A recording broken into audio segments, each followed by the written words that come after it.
Curious George Flies a Kite by Margret H.A. Hi, my name is Werner. I've been reading hundreds of books for you. Please subscribe to see them all. And watch until the end, where a surprise is waiting for you. Mom can help you there. Thank you. This is George. He lives in the house of the man with the yellow hat. George is a little monkey, and all monkeys are curious. But no monkey is as curious as George. That is why his name is Curious George.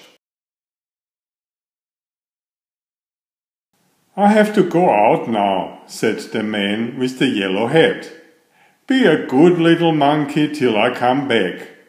Have fun and play with your new ball, but do not be too curious." And the man went out.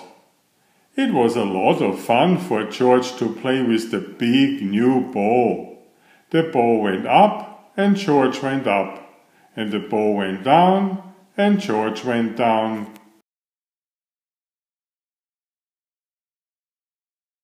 George could do a lot of tricks with his ball too. This was one of the tricks. He could get up on the ball like this, and do it this way with his head down. This was another trick George could do. He could hold the ball on his head like this. Look, no hands. What a good trick. But where did the ball go? George ran after it. The ball had gone into another room. There was a big window in the room. George liked to look out of that window. He could see a lot from there. He let the ball go and looked out. George could see Bill on his bike and the lake with a boat on it. George could see a big house in a little garden, and a little house in a big garden. The big house was the house where Bill lived. But who lived in the little house? George was curious. Who could live in a house that was so little?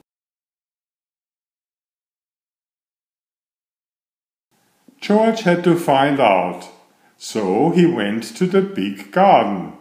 The garden had a high wall, but not too high for a monkey. George got up on the wall. All he had to do now was jump down. So George jumped down into the big garden.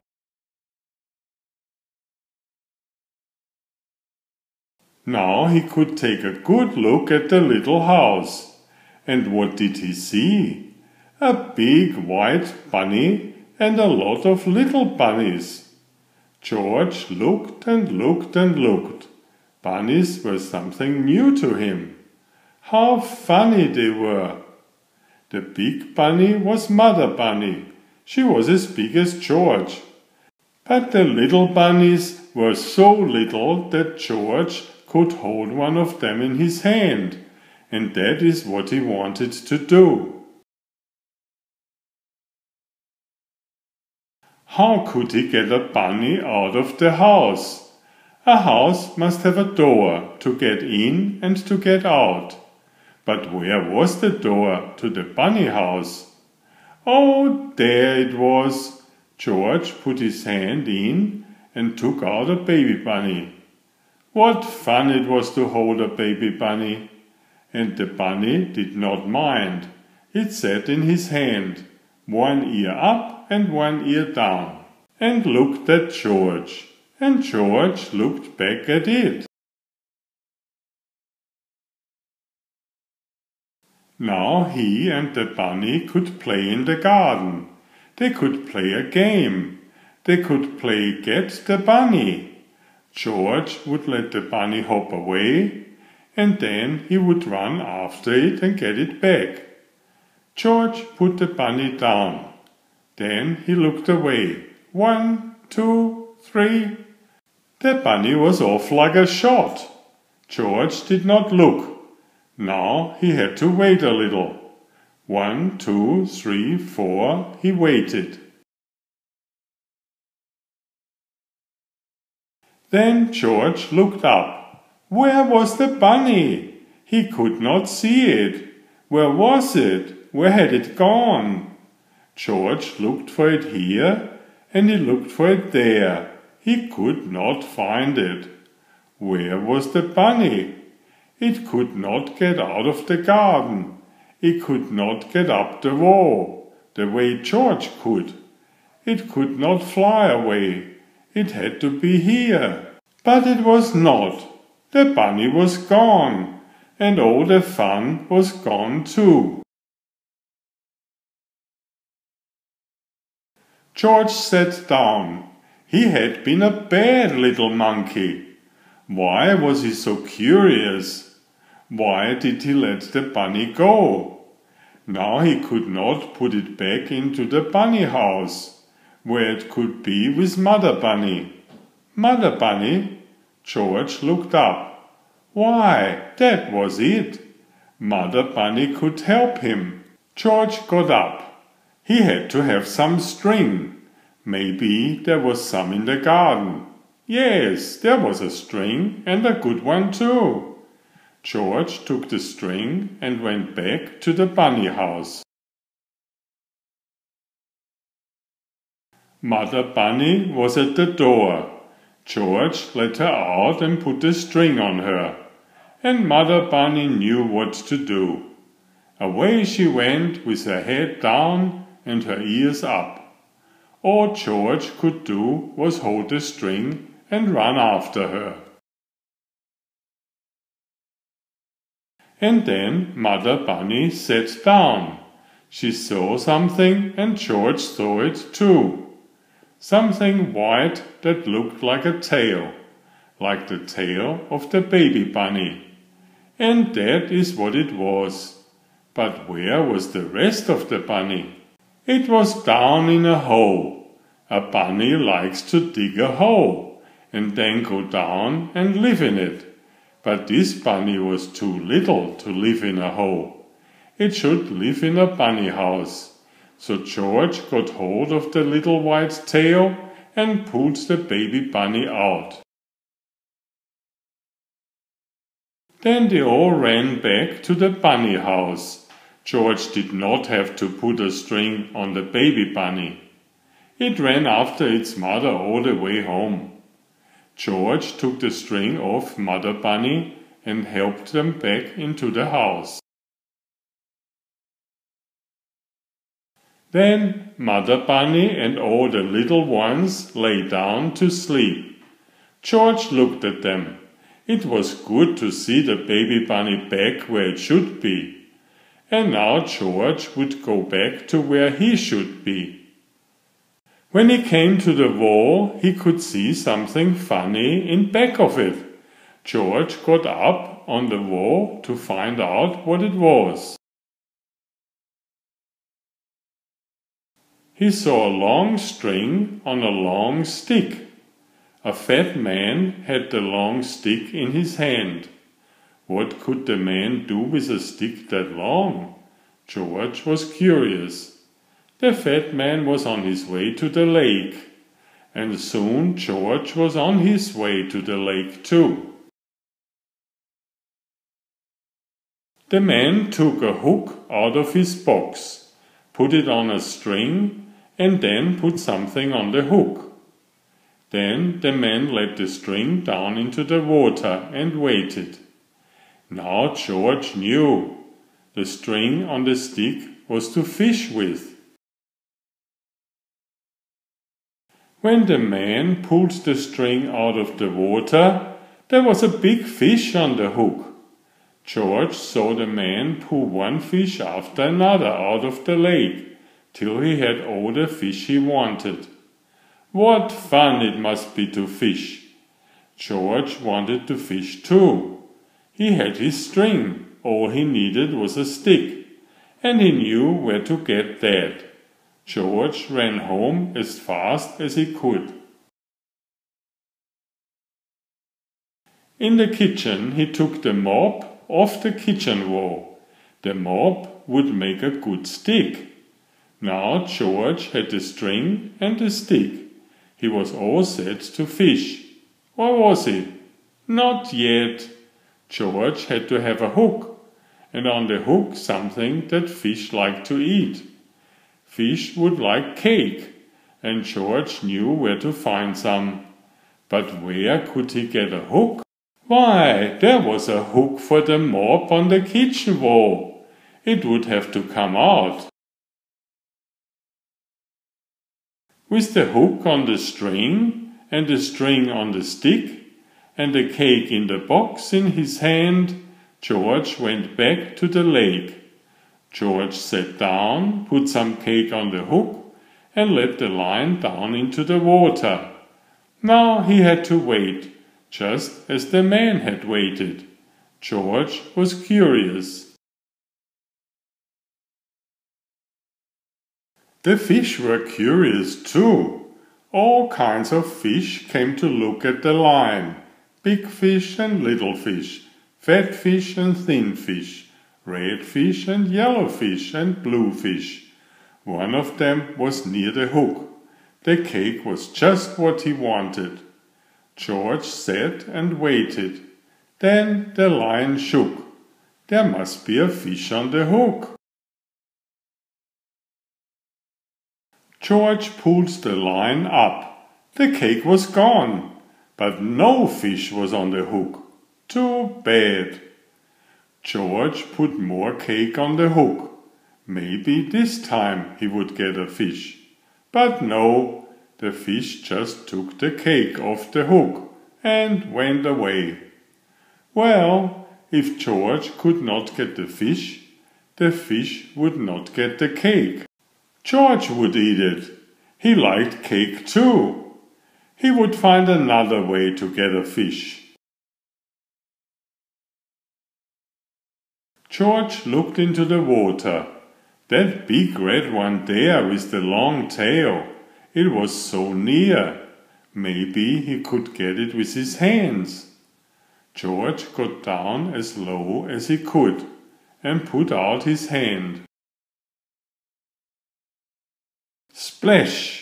Into the lake he went. The water was cold and wet, and George was cold and wet too.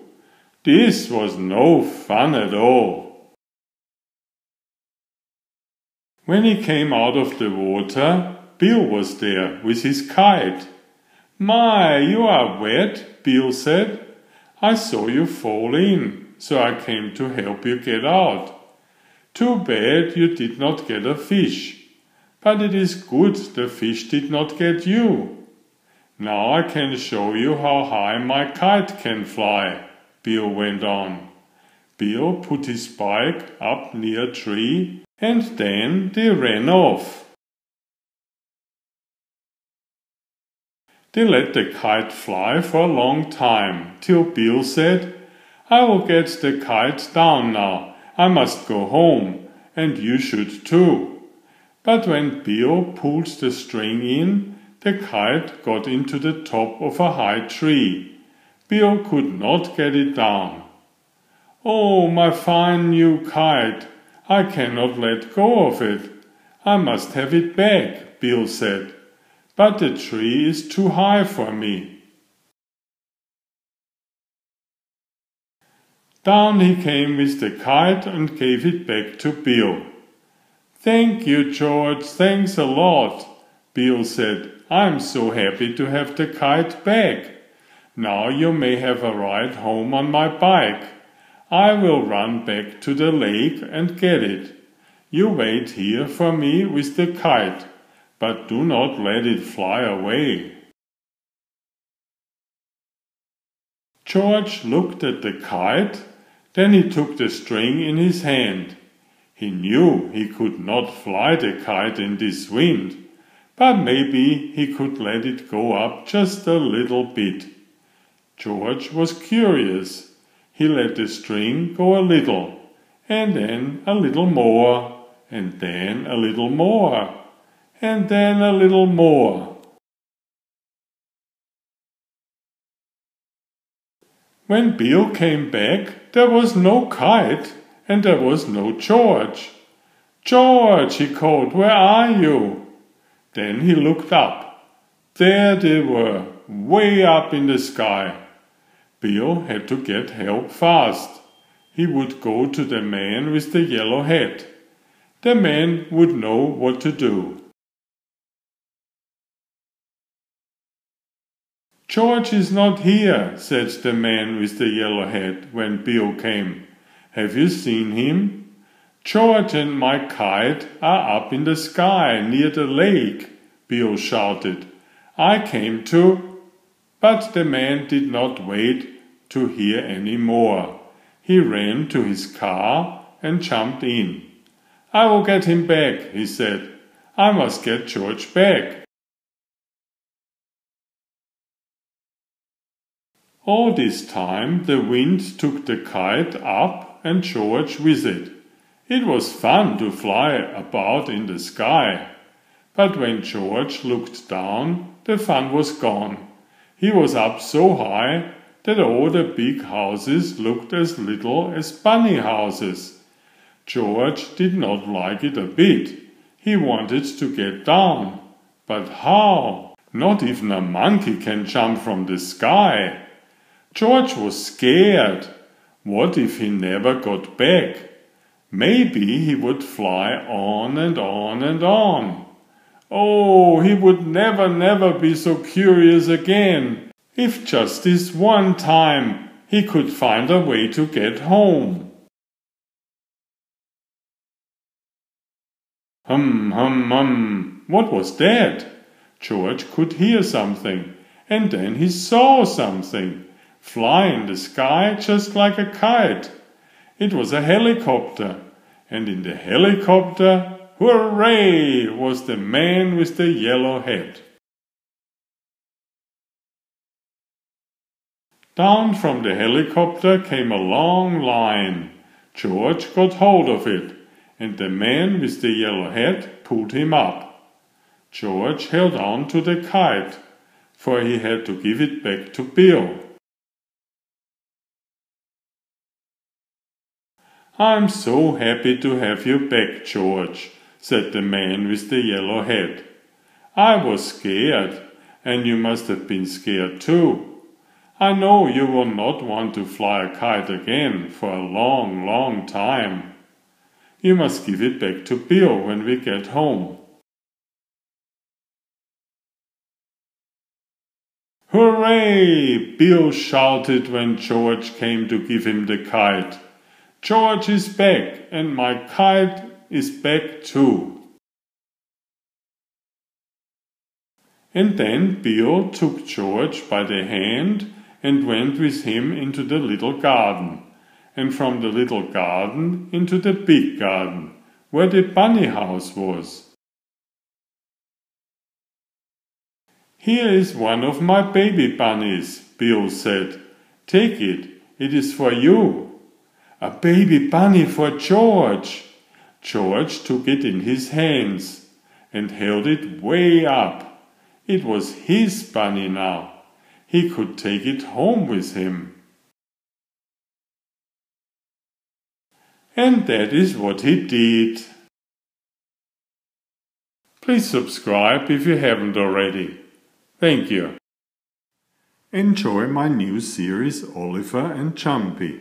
19 video books with about 500 pictures. There is text, but I also read it aloud for the younger children. I have written 65 stories and had them illustrated at great cost for your children's fun. Oliver is an elegant tomcat and Jumpy is his lady friend. Oliver loves to ride in Jumpy's pouch when they go for adventures together. Please find a link to the first book in the description of this video. Please always subscribe and like if you find my effort interesting. Thank you so much.